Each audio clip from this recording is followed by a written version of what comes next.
first question for you is just how you feeling right now, currently? I'm blessed. Very complex.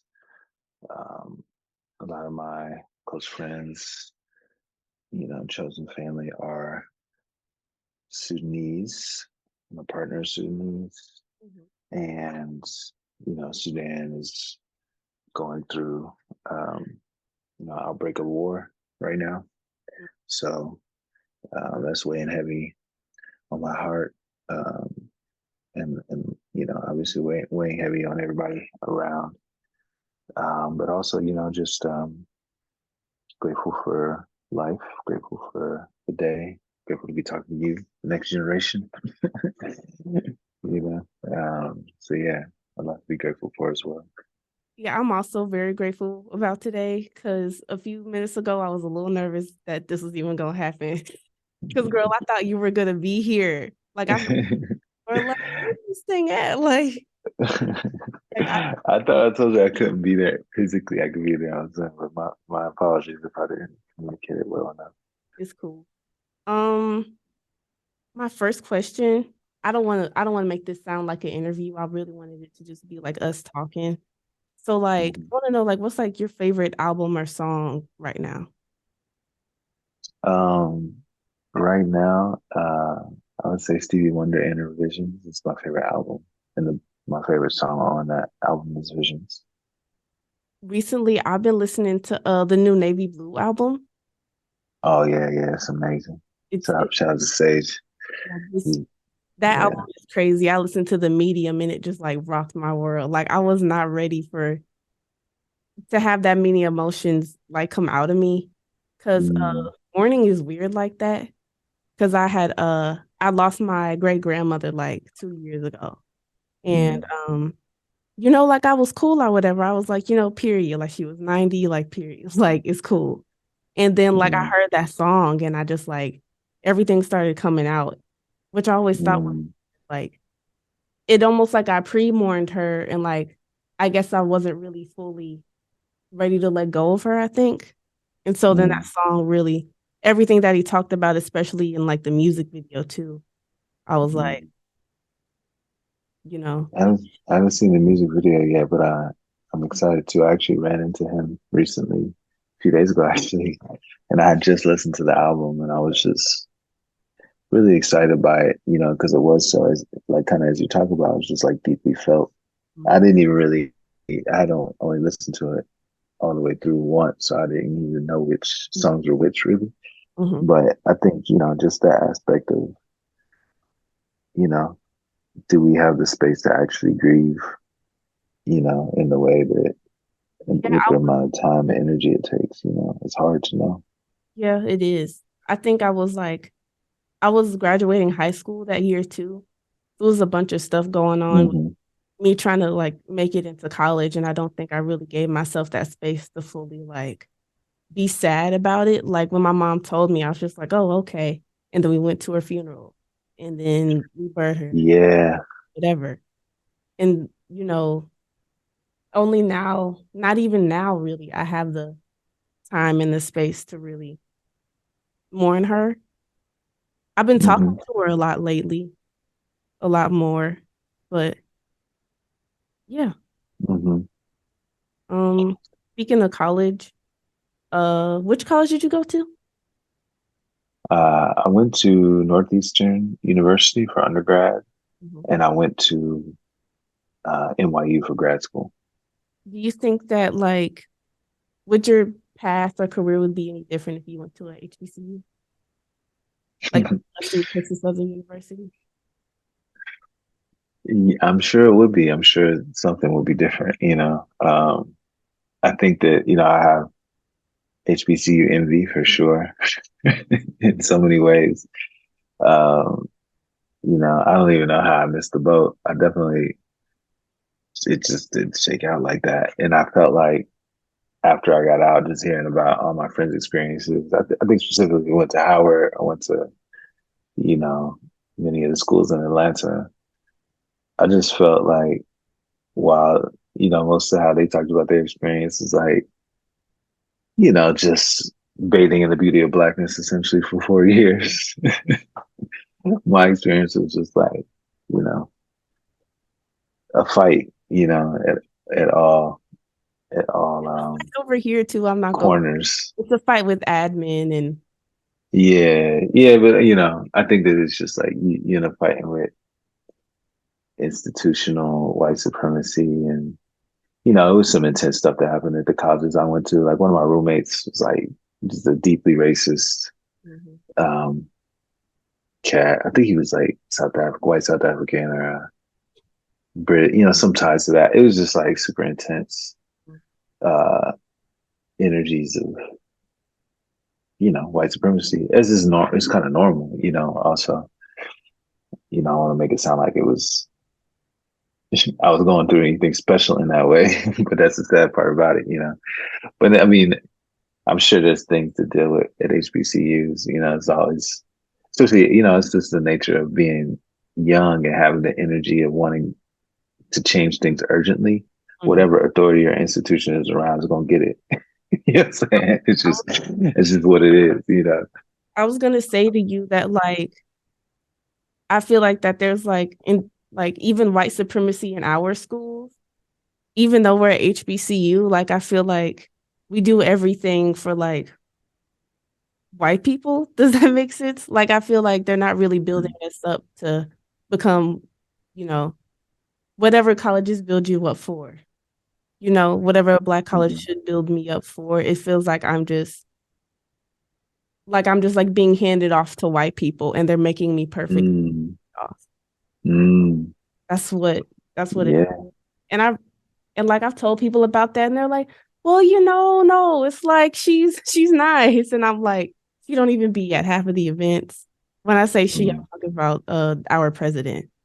Um, mm, she don't be nowhere. She be there when the cops are there. She be there when the white people be there. She don't be there mm, for like any of the pageants or like when we have rallies or when we do important things. And it's just sad when I go across the street to the University of Houston, which is a PWI, and I feel like there's so much more there, which could be a difference from like funding and that their campus is bigger. what But does PWI stand for? predominantly white institution. Oh, okay.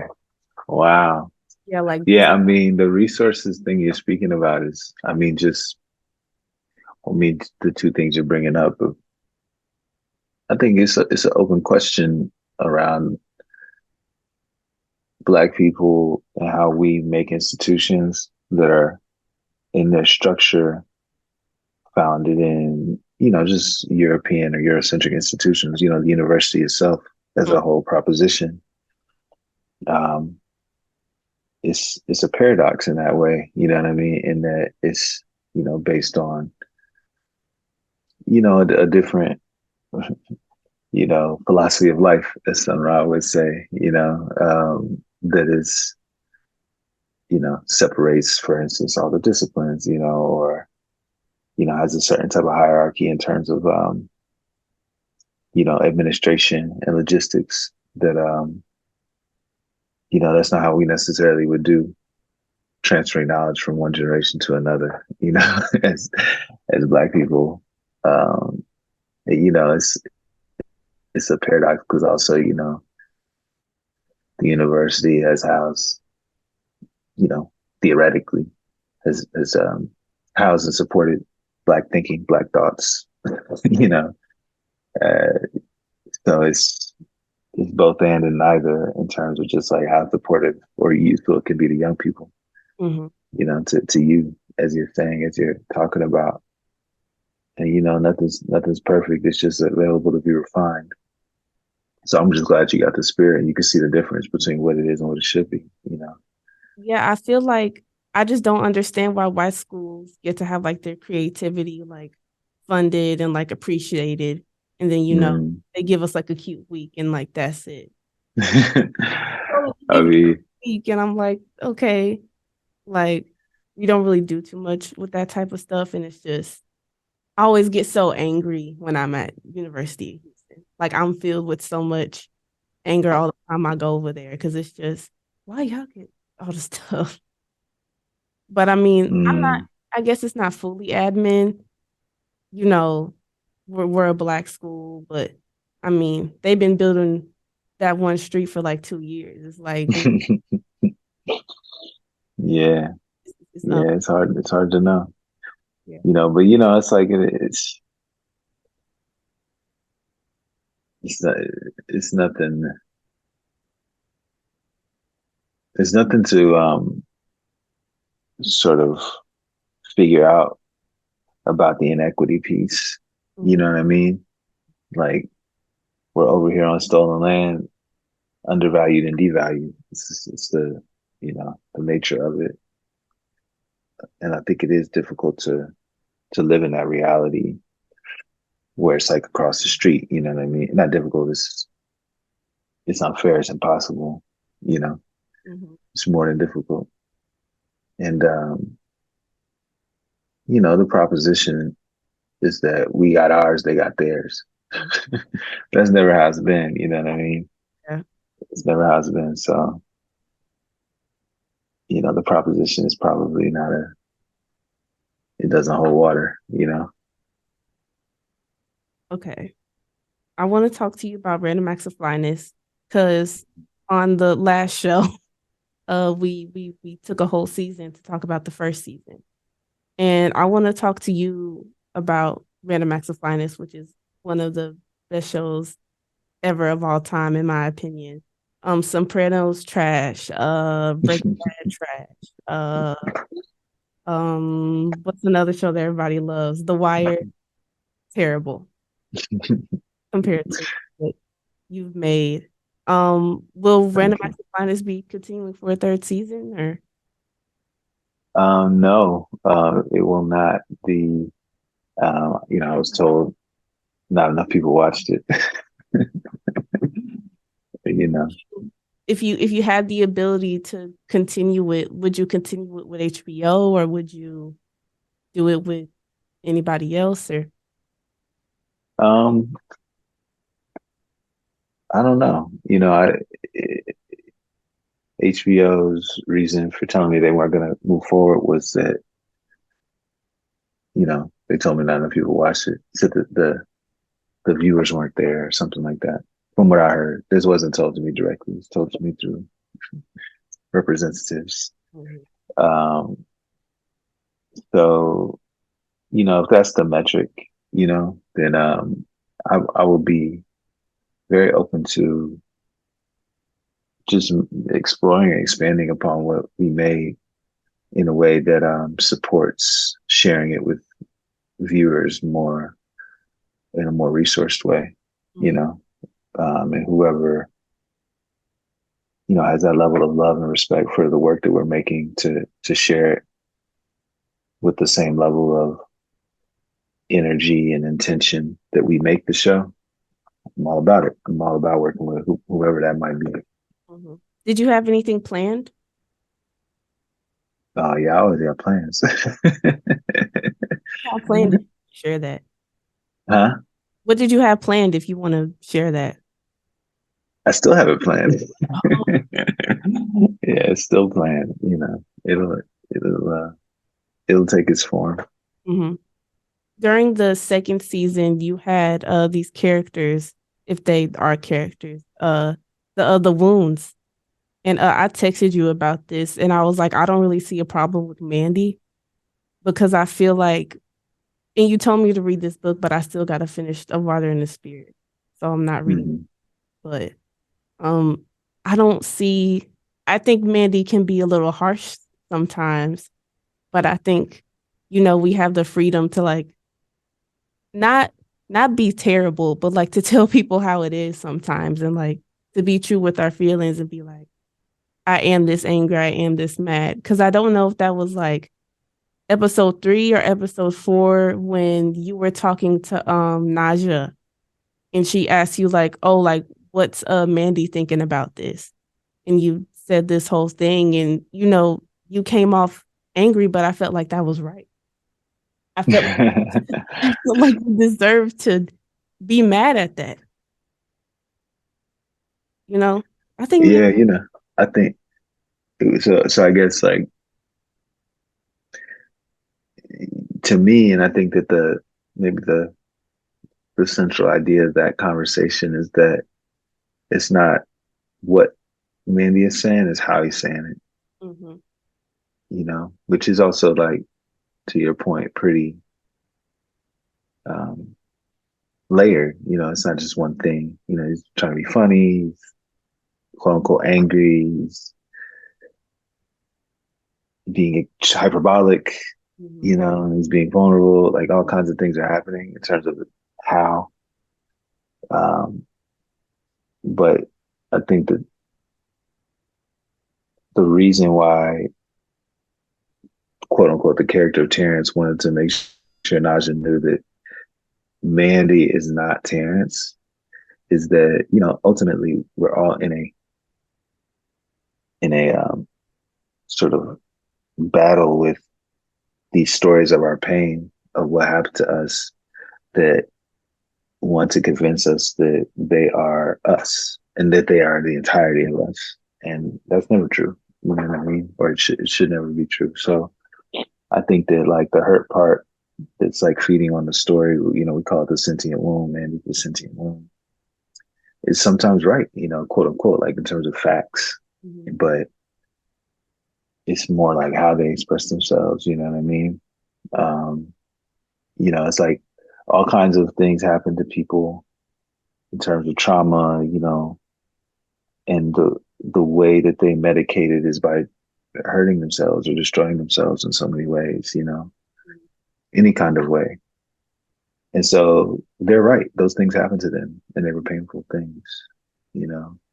But the how is what we're like. You shouldn't self medicate in that way. You shouldn't detach it. You should, what I mean. That stuff is destructive. So I Mm-hmm. think we have an understanding that it's more about how you respond to the facts. Even the facts are the facts. Mm-hmm. Um, And so I think I was trying to show just how sort of surgical you have to be when your pain is trying to take up all the space in the room, you know, um, because that's the main thing they use is facts. Mm-hmm. It's like stories, and I think it's the same with Celine is the same way, when Naja kind of is embodied by Celine the moment before that,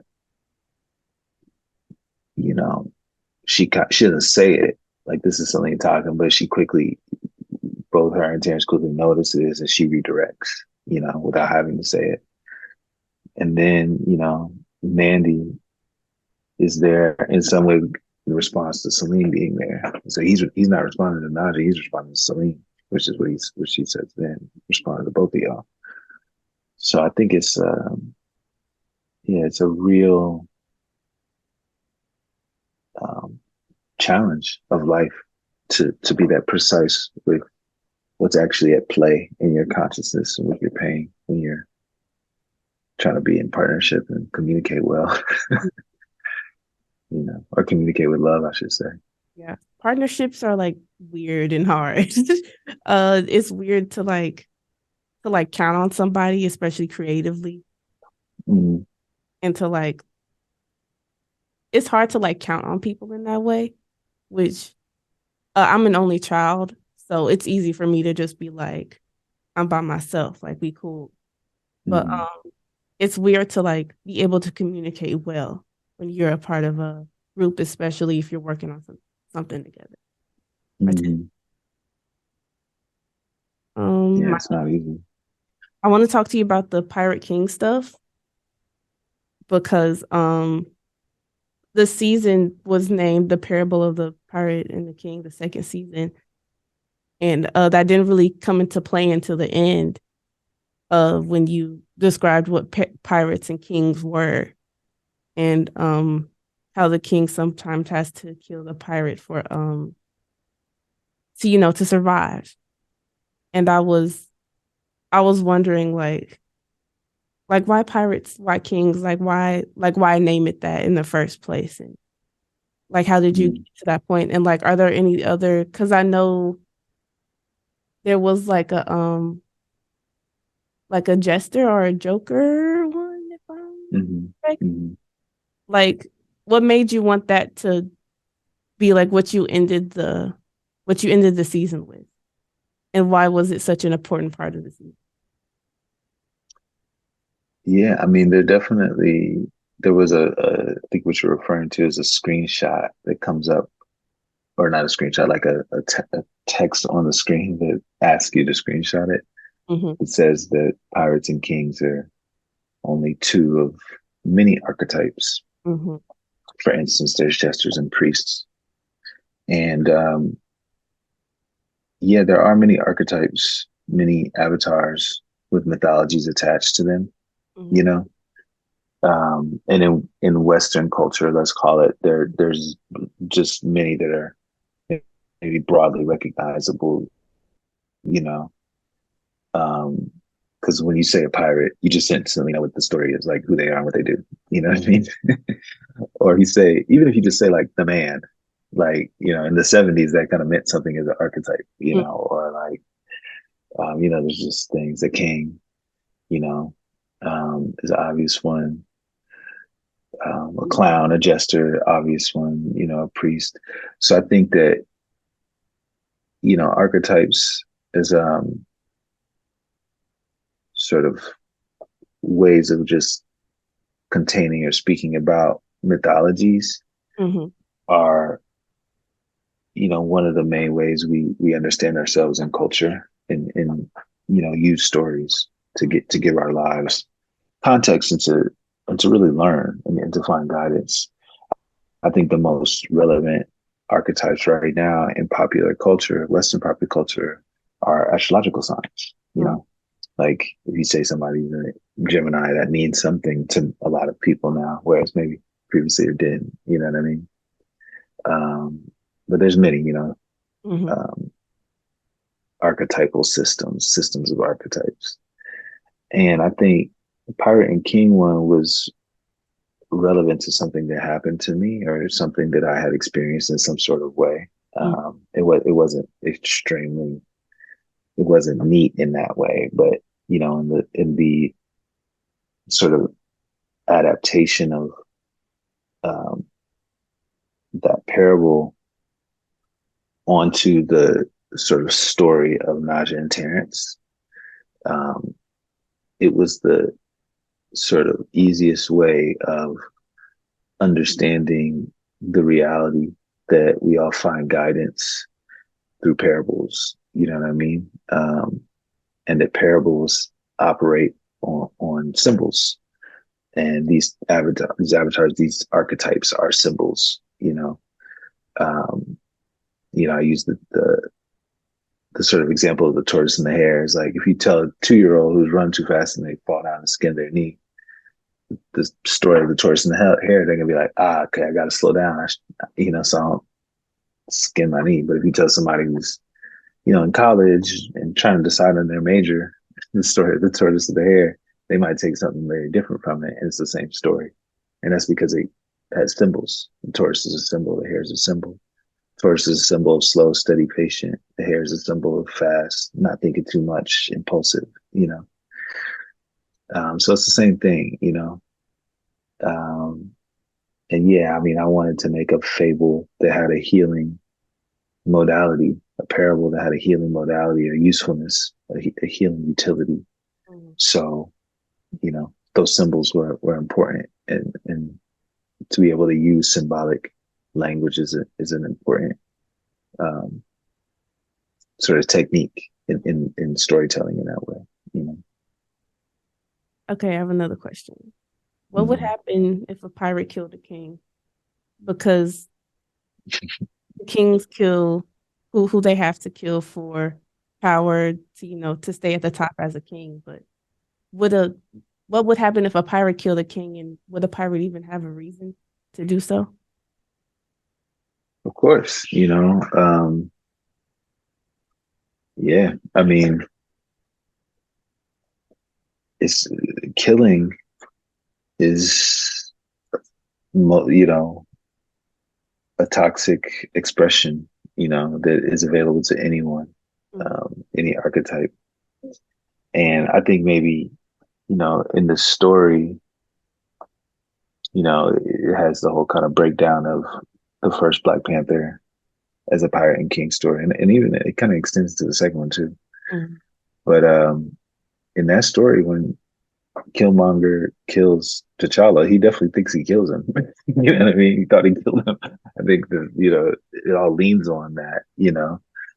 Um, and he's doing so in order to move through. He's trying to move through his wound, essentially, in using a very toxic, destructive um, strategy to do that. Um, and I think obviously it's not so much about what would happen. Like there's a stock sort of answer to that. Mhm. Um, but I do think that in the possibility of, when killing has happened, everyone has lost. You know what I mean? That's like essentially the reality. And, that's sort of the moral of that story. When the king has to kill the pirate, he doesn't win. He does. It's not. Um, that's not what happened. And even when his father, the king, had to kill his brother, the pirate, he didn't win. Mhm. Um, the blood got everywhere. And it persisted. The wound got transferred into the next generation. Mhm. And so I would imagine the same thing would happen. The wound would get transferred into the next generation, until somebody heals it. Um, so I wanted to talk to you about Swarm, your exhibit that you had. And Mm-hmm. was it in Philadelphia or am I wrong? Mm-hmm. Yeah. Uh, are there any more exhibits that you would want to do in the future? Maybe one in Houston, maybe one at university. I would love to. It was a really beautiful opportunity to, just sort of explore space making, and to see how far you could stretch the idea of a museum or the four walls of a museum towards a certain type of experience of those works, which are cinema in their aspiration and in their the tradition that they're working within, Mhm. and television as well, um, and the intersection between those two. Um, yeah, so it was. I would love for it to travel and go to other cities, and I always have ideas Mhm. about what to do in different spaces. Especially once you see the space. Um, every time that I've seen you, I feel like your hair is different. Like because during the first season you had the fro, and then during like the in between time you had like the cool like swirly little braids thing going, and then now you Mhm. just and then you cut it, and so then I have a question. What what's like if you had any amount of money and you could have any hairstyle? It don't matter how much hair you got. It don't matter any hairstyle. Like what's the wildest? Not even the wildest. Like what's like what do you want? Like what's like the dream? I don't have one dream, which is maybe why my hair changes so regularly. But at some point, I want to try gradient braids, like braids that start one color at the base of your head and then slowly gradiate to another color. That's in my future at some point in life. What color? I don't know. I was thinking like a sunset, like purple to red kind of. But I don't even know if this is technically possible. I've never seen it, so I, we'll see. I think it could. I think I can't really imagine you with purple hair, but like I bet it would look cool. Like Yeah, you I'm might, sure it'll look good. um while I was watching the season over, I felt like um there was a lot of different genres in the season, especially Hmm. horror. Hmm. with Eshu and Saul Williams. I felt like he was terrifying. Yeah. He was scary. And so then my question is, would you ever like continue to go down like a full horror route? Yeah. I think that I wouldn't say that I approach things through a attempt at a genre, or I even see what, the techniques I'm using just aesthetically, whether it's like the lighting and the editing, to be like typical of any given genre. Mhm. And I definitely wouldn't say horror because maybe in my mind, I'm definitely not trying to scare people in that way, you know. But the entity that he plays is an immaterial being that takes many forms, which could be scary to people, but also could be comforting. In my mind, it's kind of like both and. You know what I mean? Oh, Uh, I think that's, I think that's terrifying shape shift. explicitly. It just be messing me up. Yeah, Mhm. I mean, I guess I'm kind. It's one of the things maybe I'm confronted with the like if you were to see an alien like just right there, just like right next to you right now, would you like jump or you be like, "Oh, hey, what's up? What's good with you?" You It know what all I mean? looks though, because And if would you assume that they're there to hurt you? Like I wouldn't necessarily. I would just be like, "Man, that's crazy." if the alien looked like how Saul Williams did in the show, like I would have been terrified. But he just looked I like a feel like human. I think, and even if it looked like something familiar, I would be scared. Like if it was my mom, like, but it was an alien. Like I know like you didn't drive to Houston. Like what's going on? Like I would be terrified. So I think I would like I don't trust that at all. Like that just I think it's like a trust thing. Like what you are, like what I see is what you are. Like don't change into nothing. I Like see. Well, I think yeah. I mean, on some level, because I think that what we see and how we perceive and receive the world through our eyes is a real safety blanket. It makes us feel really safe that like the ground is there and the sky is there and the outside is there and the inside's here and we can see that and verify that. Mhm. And even the sense that everyone is seeing the same thing is like it gives us a sense of safety. But I think that it's pretty well known that that sense of safety is 100% false. You know what I mean? Even like COVID proves that. You know what I mean? Like nobody saw COVID. You just saw people, not being able to walk and couldn't breathe well. And it was like it's most of the stuff that's happening in effect is invisible, just as a point of fact. And I think that to me has always been pretty clear about the nature of existence.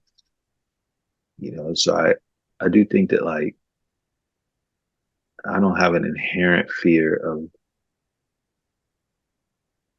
the visual realm transferring itself into something that doesn't look like things quote unquote normally look. Mhm. And I guess I'm always surprised when people do. You're like, oh, that's dark, or that's. I think the things that elicit fear from me are more like just violence. Like when Mhm. something seems explicitly violent, which is, I would be more prone to say that like an extremely violent movie is horror. And because there's no violence in Random Acts, it's like visual in that way. I can't understand it as horror. I can only understand it as just how existence is. Just Yeah. trying, But I trying to mean, paint existence. I mean, different things scare different people. I mean, Mm-hmm. there's probably a deep rooted reason why, you know, violence doesn't scare me as much as it scares you. Or Mm-hmm. or why if Saul Williams was standing in the corner as he looked in Random Max, then that would scare me more than it would scare you. Mm-hmm. Even though Saul Williams is an icon, love him. Um, I wanted to ask you, Coachella, there were with Frank Ocean, and people were mad about him not giving, the performance that they thought they were gonna get. Mm-hmm. And And I've been thinking about this, especially with Black artists, that I feel like we have to give so much to Hmm. fans because I think Black people, period, we're seen as superheroes because Hmm. we've been through so much and we still come out cool. But with artists, not only have we been through so much, but we make some of the best art that has ever been made. And I think Hmm. with Frank Ocean, they expect, the best out of him because he's made the best before, but don't take in account like him mourning, and Coachella probably triggering a bunch of emotions for him. And so I was wondering, like, as an artist, do you think we owe anything to, fans or anybody at all with our art or how we perform it? I mean, it's a really, really important thing to talk about, especially with what Frank offered. I was there um, at the show, Mhm. and I was pretty close to the stage, and um, the audience. I mean, in person, it became clear to me that at least a lot of it's hundreds of thousands of people there, so I can only anecdotally say this, but it did feel to me like the majority of his audience that was there, of which I am one, um, it felt to me interacted with him and their expectations of him in the way that sneakerhead culture interacts with rare sneakers, Mhm. you know, that they expected to, for their money, they expected to be in the presence of a luxury item that's rare. Mhm. And that be in the physical presence of a luxury item is rare, just like a sneaker is like, it doesn't even matter if you wear it really. Or it's like, the most rare ones you should never wear really.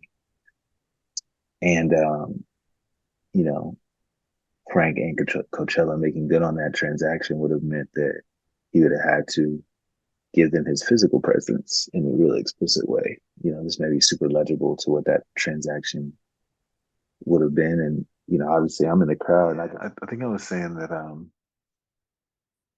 yeah, in order for Frank and Coachella to make good on that process, they would have had to given them his body in that way. And, to your point, the whole assumption that what they are getting for this transaction of their ticket is his body is deeply disturbing and genocidal. Mhm. And, you know, it's that, first of all. And two, it dishonors the offering that he's giving, which is the music and the cinema, the live cinema he's giving to amplify and complicate the music and to sort of enliven it with other layers of meaning and understanding and mythology. Mhm. And the dismissal of the music and the cinema and the sort of mix of modalities and stories that he was giving in those, I think, 22 songs he did, and the ways that he staged them, the ignorance of that, and the unwillingness to receive that was felt in the moment in a strange way, because I do think that people felt it. I think they were in awe in a certain way, that they were semi-consciously in awe. That was my feeling being there, um, while still in this expectant cannibalistic state, you know, um, which was it was so uncultured in a way. It was just whack, you know what I mean? Just to like see people receiving it that way. Not to say it was everybody for sure, but I'm just kind of speaking anecdotally to the general energy. Mhm. But I was in my own world. I was enjoying it. I was appreciating it. What he was offering. And to your point, how precisely intended it was as an act of mourning, as a Mhm. reimagination of his work. You know, how he reimagined solo was just like so expansive. You know, how he reimagined, you know, his practice with the prep parties with Crystal Mess. It was dramatic. It was beautiful. You know, it was strange. It was everything that it needed to be. But like how he kind of rerouted himself in the mythology of needing his own space that people shouldn't be able to access, but that he projects expertly Mhm. was just masterful as a storyteller, you know? And yeah, I was enjoying it. And then to leave that experience, you know, and just like check what people were saying about it pretty much immediately Yeah. was essentially, you know, he didn't get what he gave. You know what I mean? Like they just sort of acted like he didn't just do what he did. I mean, even at a base level, like you could just tell how much he prepared as a vocalist, you Mhm. know, as a musician to deliver what he was delivering under those conditions with such precision, as just care and power, you know. Yeah, I feel like a lot of Uh, people didn't get what he was like trying to do no, at they all. got it. They got it. They got it. All those people who are paid to write about music. I'm not talking about people on Twitter, all that kind of shit. I'm just talking about people who are paid by large publications to review the show, Mhm. who should know better. Who should know how to listen um, to a set and speak to the creative intention behind it, and to speak to what it achieved and what it didn't achieve with some level of awareness to the tradition it's working within, you Mhm. know, and to the artist that's presenting it in their general pursuit as an artist. Mhm. Nobody had that skill. Nobody had that pen game. Nobody had that understanding. And the people who did, obviously, they took a little bit longer to write their pieces, you know. And I haven't read anything that was even kind of captured it yet. There was a few things that felt like they were just sort of replying to the disrespect by trying to like correct the public record, you Mhm. know, as opposed to really getting into trying to understand what the immensity and complexity and just reality of what he offered. And you know, in reading and hearing about just those first reactions and how lazy and disrespectful they were, um, you know, that really kind of hit home Mhm. for what you said, which is that the only orientation that any of these institutions who are designed to receive and understand what Black artists are doing, especially Black artists who are really trying to offer what they're making to the creator, Mhm. you know, ultimately, and offer it in a way that it has use to other people's ability to connect to the creator. You know, it just showed that the only interest in responding to Frank's work or anybody's work who's doing that is to debase them and destroy them and destroy their validity, Mhm. and their capacity to deliver work that's resourced in that way. Because essentially, what they're not trying to, they don't know they're trying to do is what they are, because it's semi-conscious. They're trying to destroy his ability to continue to be resourced with the millions of dollars it takes to deliver something that just mysterious, open-ended, clear, beautiful, allegorical, parabolistic. You know, they're trying to destroy that by saying that it was a this, it was a chaos, it was a mess, it was whatever. That's all they're trying to do. But I think that with Frank's set, especially when he took the break in the middle, when the DJ was just playing music and Hasizzle was there. He's a bounce artist. And I loved it. And I was like, oh, this is amazing. This feels like when I go out to parties. And I felt like he was trying to like make like an ode to not who he is from that he's from Louisiana, but also him as a queer man. And I felt like it all came together. And people just don't understand that like not everybody is trying to make the same concert.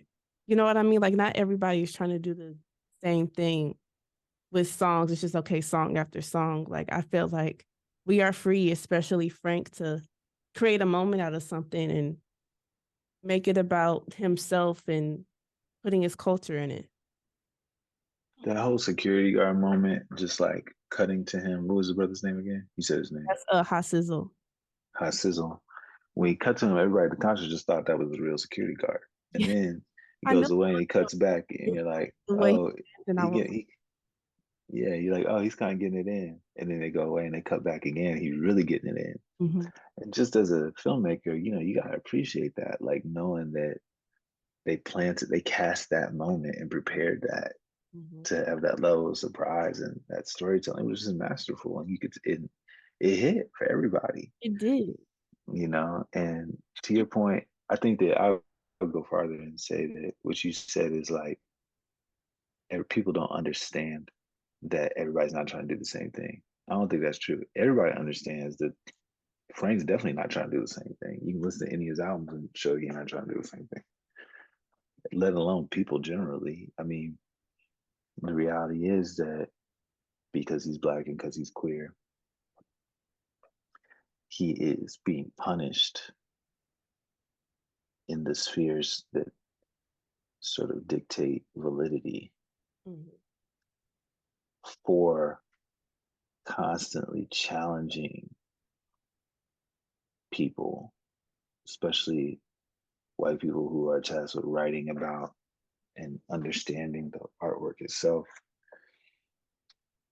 you know, on what is engaging, you know, what is expansive, what's expressive as black R&B music. You know what I'm saying? Or like it just he's challenging them, and because they can't meet his challenge, they're just trying to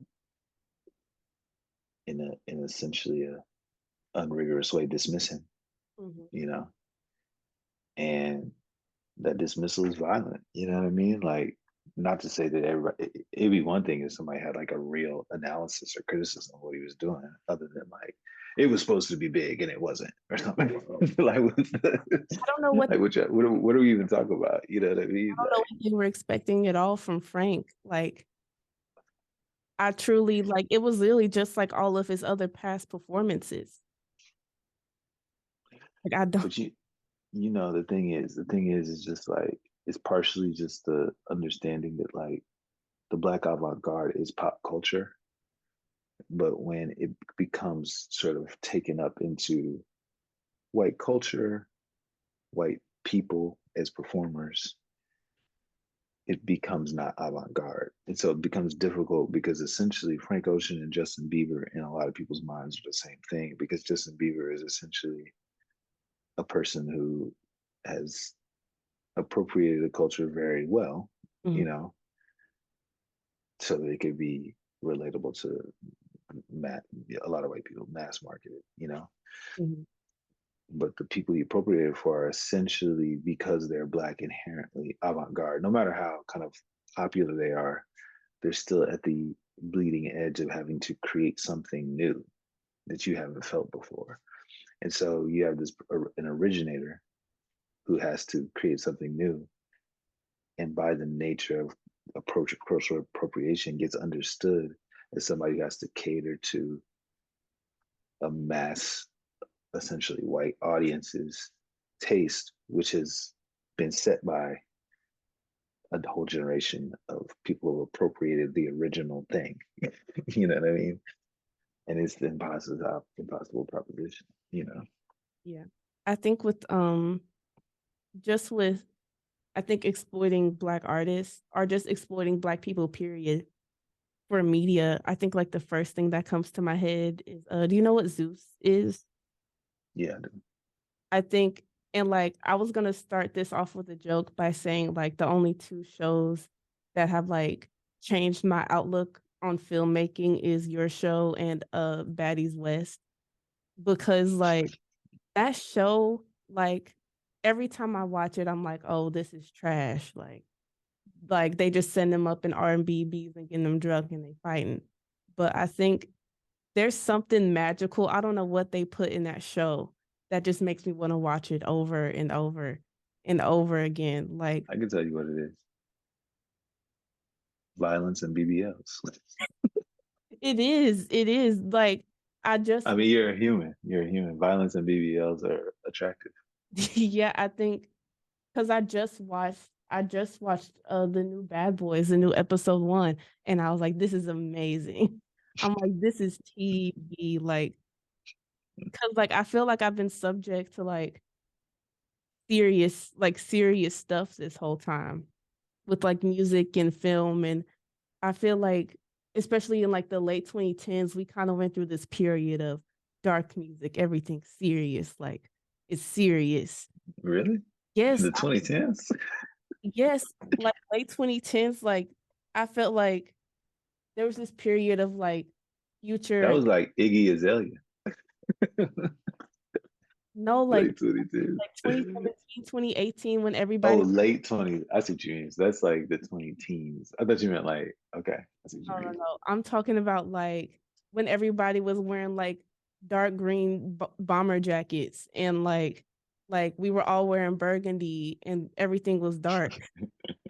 And so then for like the longest time, while I was like looking at media, it was like, oh, everything's dark and everything's serious. And so then now, like, I feel like we're just being more unserious. And I kind of love that. I love that I can just watch trash. Like, Well, I like that. I think, go ahead. Sorry. That's all that I wanted to say is that just the unseriousness of it is great. Like they really just they have like, and it's like terrible cameras and like the shots be terrible and like they be doing their little B-roll and it's just of like a couch. I'm like, why are we just looking at this couch? And then it's just like random B-roll and the music is terrible. The little the unlicensed music's terrible, but I love it because it's like, Yeah. and plus it's like a black owned company. So I feel Ray like J, Ray J, shout out to Ray J. some money. Well, it's fine. Well, I mean, I do think that like we're all attracted to black people. Use the word unserious, but it just feels like they don't have to play by anybody's rules. Yeah, it's It feels like we're attracted to the energy of like, oh, they're doing whatever they want to do. I would say that that's true as like an energy of attraction, and also like sex and violence are just deeply attractive as energy. Like we can't analyze our way out of that. Like this, it pulls us in, it magnetizes us on all levels, you know. yeah. And I would disagree that it's new. You know what I mean? Like Feels new. Zeus has been around for a while, but also all that energy was just always on World Star or wherever. Yeah. It could always be found, you know, and it was always um, widely available and throughout. You know, even before the internet, it was on. It was like Cash Money and No Limit used to put out. They used to make these movies. You know, About is like one of the bigger ones, but Cash Money made like 10 movies. They're basically Zeus movies. They're just narrative movies, you know. So it's like that energy always existed, and it's probably never gonna not exist. But I think that the um the funny thing to me is the thing you said about being unserious and like you know, which means it feels free. Like it's like, oh, we just doing whatever, and Yeah. Like we just I'm get attracted to that. on this Airbnb and we gonna fight each other and that's gonna be the show. Exactly. And what I think it actually is it's the opposite. You know, they can't do anything. They can only do what you just said. They can only hit a bar of violence and um, just raunch, you Mm. know, in terms of sexuality for it to be viable for them to broadcast. If it doesn't hit those things, it's not going to be on, period. I think And that it, I think they have like a little bit of freedom though, because they just be up and leaving. They be up and leaving. Oh, you mean like physically free? They can leave. I mean, yeah, they can leave. Like, I'm just talking about the show itself, though. Like what the actual thing you know, like has to they be a can't, certain standard. yeah, like they can't free themselves from like what they've done and like how they're seen. Like Krishan is forever gonna be seen as like she's violent and she's abusive and she's missing a tooth and she she's super super strong. Like she's never, She even can deadlift a lot. somehow finds herself and she realizes that she's a part of a super abusive relationship. And even if she betters herself, she's always gonna be Krishan Rock, the one how she was. No, but you, well, the thing you're not talking about is the money. Hmm. Like nobody is free in the sense that you talked about because the reason the whole thing exists and has to hit these very clear standards of violence and raunch is because people get paid a lot of money Hmm. to deploy that and make that happen. If it was free, if they were not getting paid, nobody would be doing it. Yeah, and that adds to the fact that like in some of these shows, they're taking these people off of like the streets. Like they're not like influencers or like already famous people. Some of them are, but it's just like it could be it's just like my homegirl and now she on the show and they're like we're going to give you a like if you want to make a mark on that show, you got to be funny or you got to fight a lot or you got to have a lot of memorable moments and you got to, do whatever Zeus says because if I'm looking for a chance to make money and I know that I'm a great personality and I want to have a chance on a reality TV show, then this is like my one chance. Like this is all I can do. You know, Mm-hmm. Mm-hmm. I feel Yeah, like it's exactly. always sad when they have those auditions and it's just like somebody that I feel like I would know. And Mm-hmm. like dang, like if you get introduced to the show, like they're gonna use you and like milk you for like everything that you have and get you drunk and barely feed you because I know that's what they be doing on these shows. And And that's why I can't watch that shit because of that. That's why I can't see it as unserious. All I can see it is very, very clearly engineered acts of um, transactions, you mhm, know, of a format. And anything that's in a tight format, I end up getting bored with or saddened by ultimately. yeah, I think it. I think well, you already said the reason why I watch it is because of BBLs and violence, which I do. It's great. Fun. It feeds like I have to be stimulated. Like I need to like Yeah. watch something that'll shock me. And so then that's why they getting well, no, they're not getting my money because I'm using my friend's account, but they But yeah, somebody that's my God. feel like But I then we go deeper than have I mean, not to get out there for you, but go deeper than that. Why do you need such extremes to shock you? I You just know, like what why you need such extremes to shock you? um because day-to-day life, I don't know. It's not like I'm not seeing that like every day. Like I go to HBCU, like I go to parties, like stuff goes down like that all the time. Like I think it's because I'm familiar with it. It's not even that it shocks me. It's just that I'm familiar with it and I can see myself in some of the cast members. And so then that makes me see them as like somebody to root for, even though it's not a competition. Like they just in the house and they fight. And they don't even like win nothing at the end. They're just, What parts of them do you see um, in yourself and vice versa? I think I'm trying to think of people, but like whenever I just watched an episode, the Bad Boys episode that I watched, one of them, uh, he's like shorter and he's like super country and like he doesn't talk too much. And everybody didn't really like him. And I was like, that's the one that I'm rooting for because I feel a connection with him. Because everybody else around him has like veneers and like clear skin and fillers and like shades on and iced out chains and all this designer on it. And like he came in there with a jean jacket on and said, this is what I'm doing. and is like not even soft spoken, just doesn't talk too much. And I could already tell that people didn't like him because he wasn't like anybody else. And so Mm, then I was like, that's who I'm rooting for. That's who I'm connected to. Because he somehow reminds me of myself. Like he's not extremely rich or anything. He's just on the show. That's how I feel about every person that they like get off the street. Like it's like you don't have you don't have much to lose. You know what I mean? mm. Like you're doing the show. It's like so you feel like because you're in a high stakes situation where in your own life, vis-a-vis being the outsider coming inside, that because basically every character or most of the characters on those shows, that's their story just by way of being there. I think You it, feel like you can relate to it. but also it's like my eat the rich brain too, being like, cause like he's like surrounded by rich people, and I'm like that's the one I'm rooting for because all of these people are like millionaires who have their own businesses, like Jonathan Wright, who I love the first season and who should be the mayor of Dallas because he really put on Dallas in that first season. And I just connect with people, especially when there's like seasons with all women.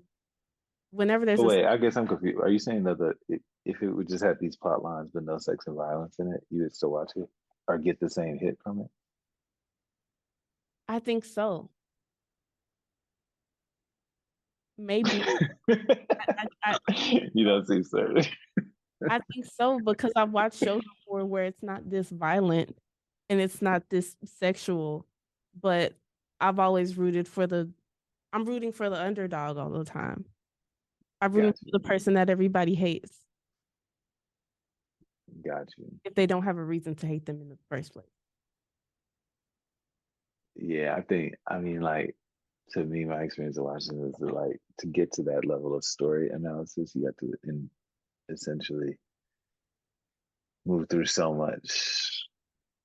Really, also just like, just long episodes of mad confusion, and Long people are constantly like cut into random interview. It just doesn't, I of just get bored. Like, I can't actually receive everything you just said about the characters in the story because it's boring, you know? Unless you like watching the sex and violence of it. You yeah. know what I mean? Like, because that's really what they're I, spending so much time on. It doesn't take that long to tell the underdog story. You know what I mean? they do sometimes just have like 20 minutes of them straight talking, and I'm like, You when know I what I'm saying? Like, what are we doing? like I'm waiting on the fight. Exactly. That's what I'm saying. You ain't on the fight. That's what I'm saying. So you gotta keep it real with yourself. You know what I mean? Like, which is and not be ashamed of the fact that that's at play. That like both things are at play, and maybe one is more at play than the other Yeah, I in terms don't of like you fall to that. I don't Person. understand why people have like guilty pleasures. But it's not like like you were saying. It's not. It shouldn't make you guilty because it is sex and violence are it's natural to be attracted to images of those things. It's not unnatural. You know Hmm. what I'm saying? It's like the entire movie industry is based on that. You know what I'm saying? Like the entire porn industry is based on that reality that it's like what it is. I just think that like it's dangerous to try and call it something it isn't. Like it's operating on some higher level than all that other stuff operates on. It isn't. It's just the same level. And nobody should be ashamed of like receiving it for what it is. We Hmm. also shouldn't like try and act like the revolution is happening there. You know what I'm saying? Why does this Because keep it's not being at V? all. That's all There's no revolution happening there.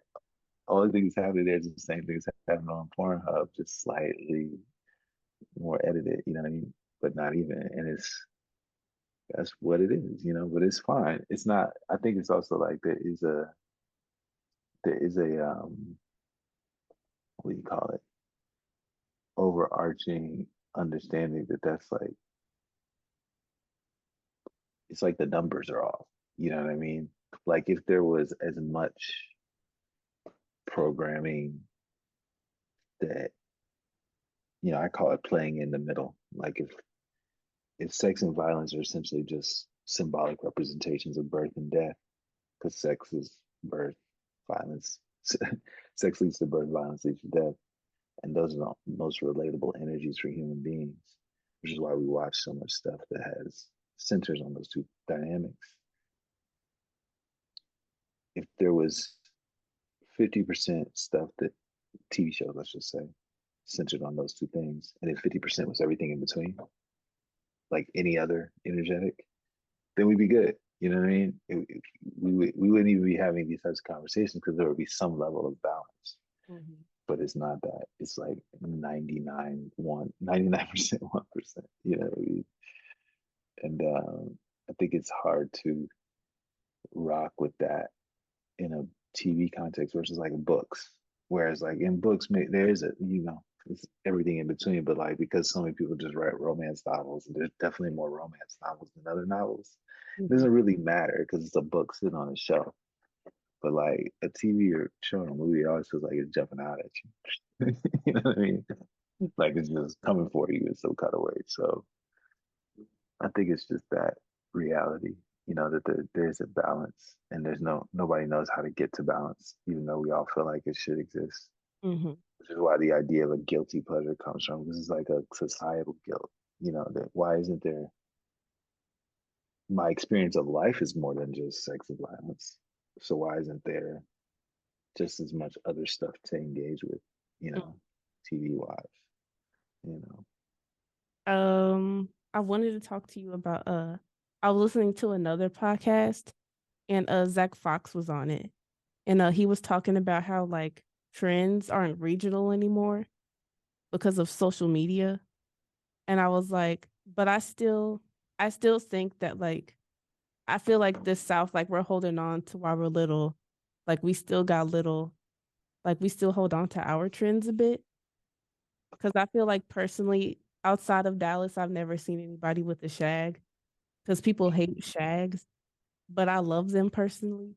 Like I feel like they're so beautiful and creative, and I feel like that they should be like worn more. Because I remember like reposting a shag picture, and I was like maybe it's because I'm from Dallas, but I think that this is one of the best hairstyles ever. And I was like, and everybody was like, no, like you're wrong, like it looks ugly. And I'm like, maybe y'all just don't like understand.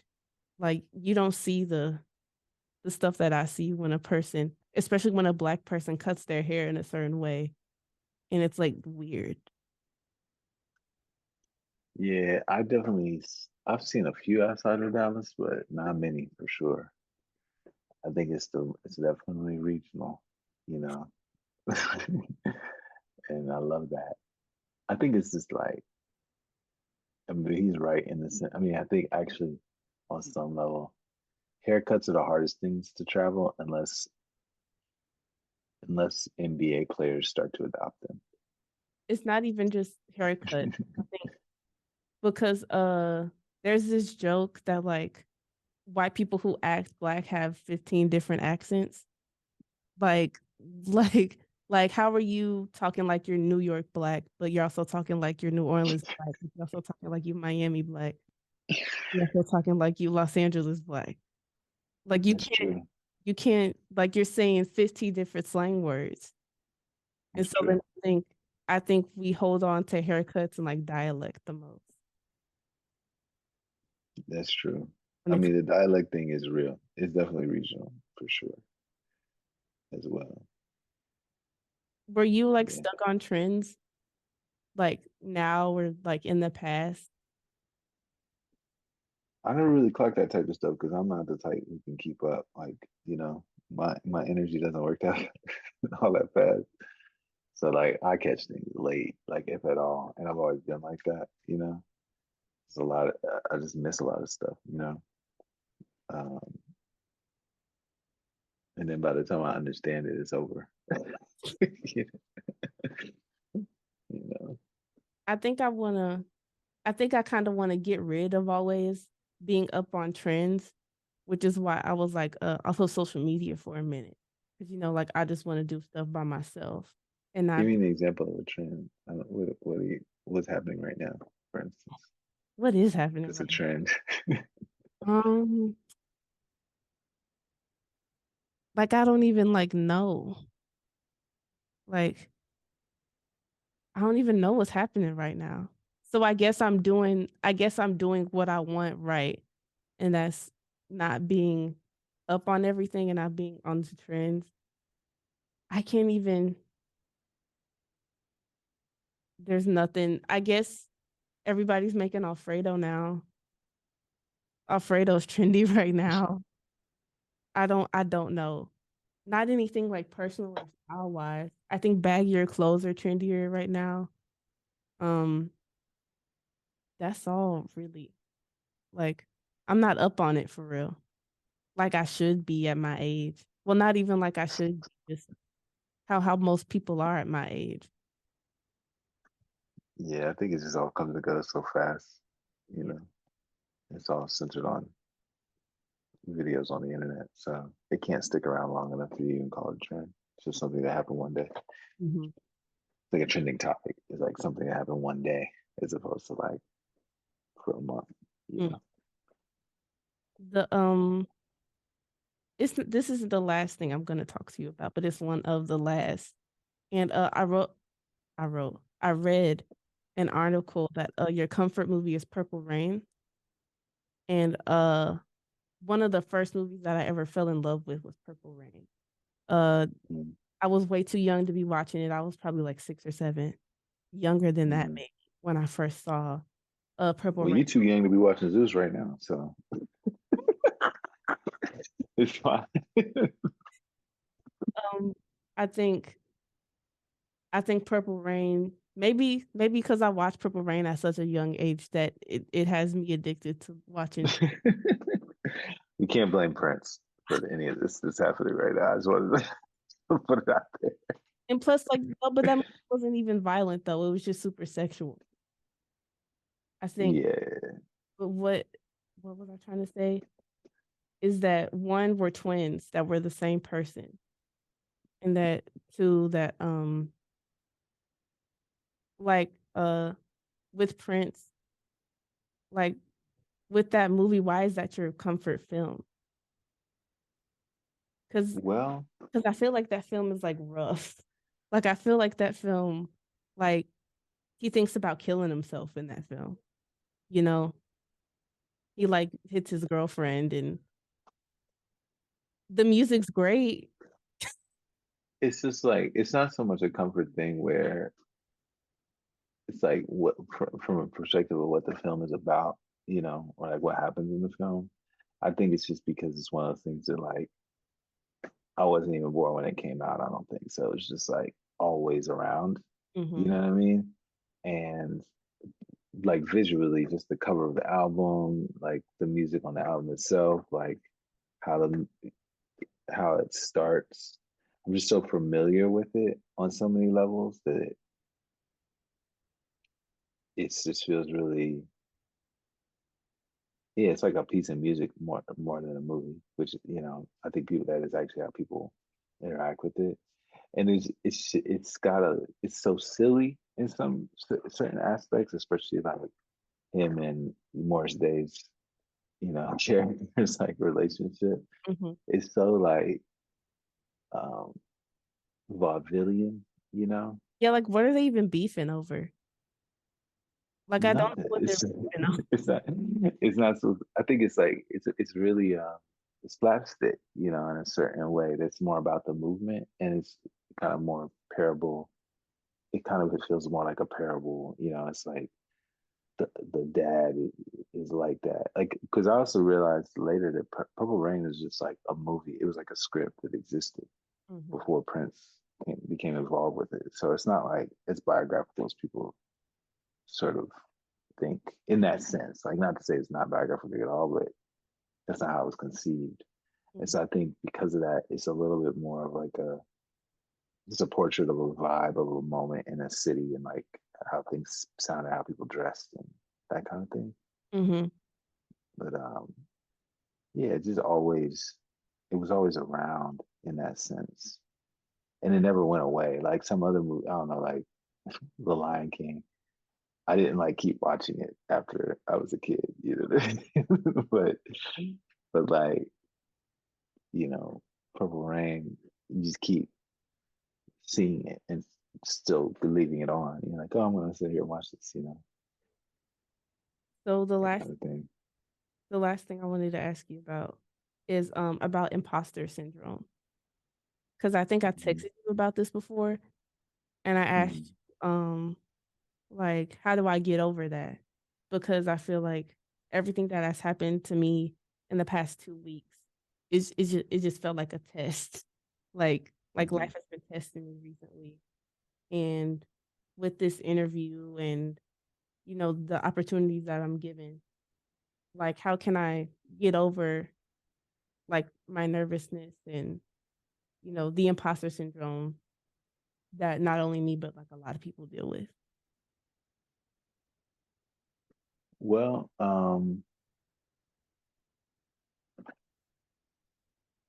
I read somewhere that imposter syndrome is like a misnomer that's related to patriarchy, and the actual term is imposter's phenomenon, and it's something that all people feel, and it's not actually like a sickness or something you need to heal or get over, Mhm. and that kind of came from essentially becoming over identified with women in a way that was like not factual. It wasn't like more. It happened in moment. I can't remember. I don't want to misquote what I read, but it was basically like something that's being pathologized that isn't a pathology. You know Mhm. what I mean?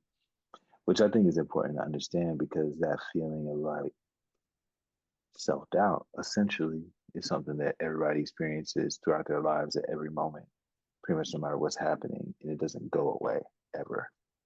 You just end up having a closer relationship to it and more tools to transmute the energy of self-doubt into actually doing your work. You know what I mean? And so I think the first step to me is just like reframing the pursuit from like getting over it or ending it or stopping it, and instead like getting curious and getting familiar with it, so that you can like understand why self-doubt is coming up. um, and then just saying, yeah, you just got to get curious about it, about self doubt and resistance, um, knowing that it's not personal, it's not something that only you're experiencing, that everybody's experiencing resistance at all levels. It's constant. And, you know, your ability to move through it consistently is just it's day to day refinement, day to day habits, moment to moment habits. And there's no world in which you can be excused from that being day to day for the rest of your life. You gotta learn to be comfortable with that level of discomfort, And yeah, ultimately you'll wake up one day and it'll be much easier to move through that resistance than it was 15 years before, you know. But it doesn't happen quickly. I know I said that that was the last thing. This it wasn't. That was a lie. The last thing for real is I have a note in here that says Nance got sons, and the reason why I'm saying that is because after I've watched Random Acts of Finest, I feel like, and even your short films, and even with the commercials that you've done, I feel like I've seen you in everything.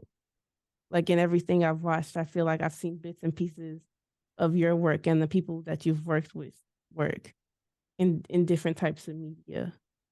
And so then like whenever I'll see a certain trailer or a certain TV show that has an episode about reparations, and I'm like, I've seen that somewhere before.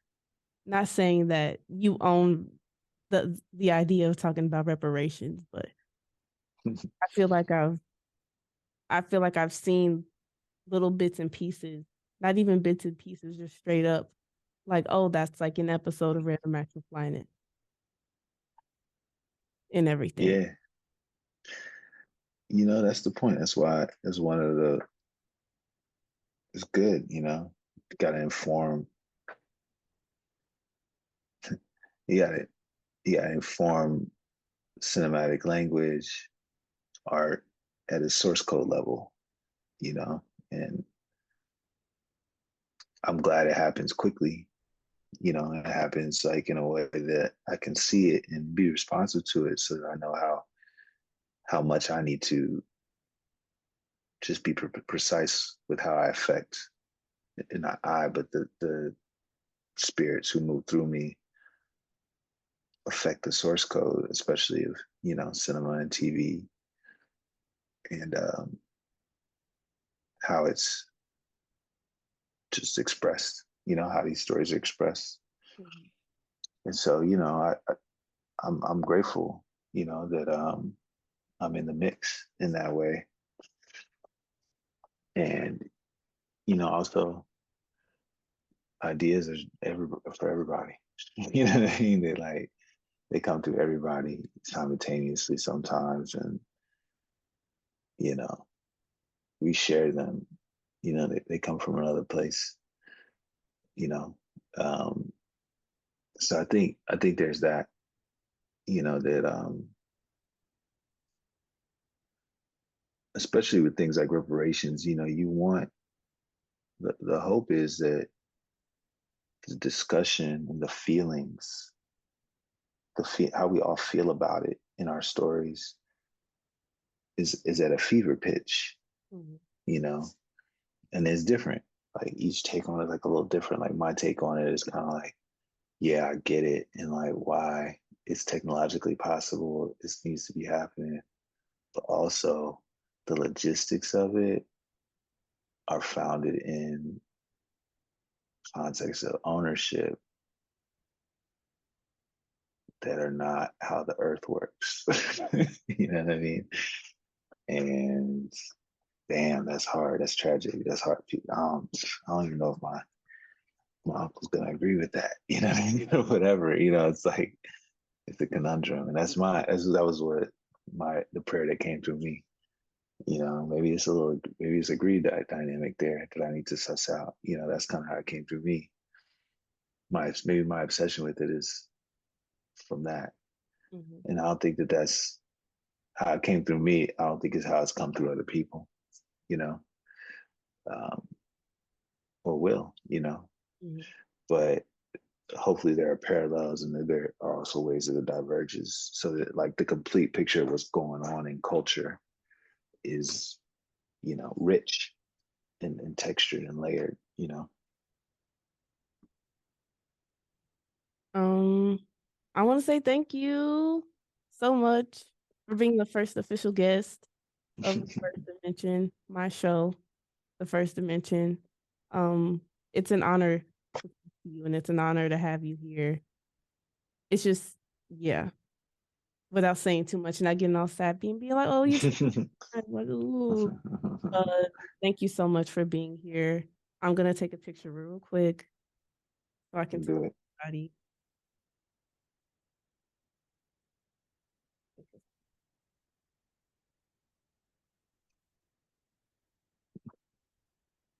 What's up? Thank you. No problem. Thank you. You have a great rest of your day. I will. Thank you for your questions. They were wonderful.